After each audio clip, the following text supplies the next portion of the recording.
Ayan, mga kababayan, no? Nahuli mula to sa Jeddah.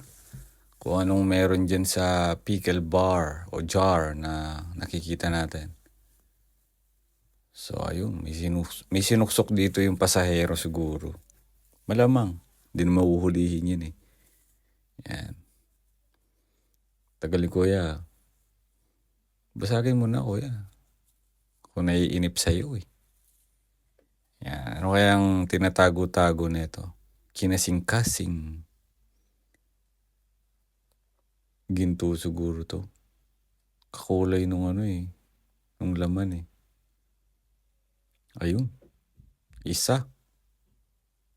Dalawa. Ito yung gold bar. Wow. Kunwari, hindi ko alam, no? Napanood ko na yun.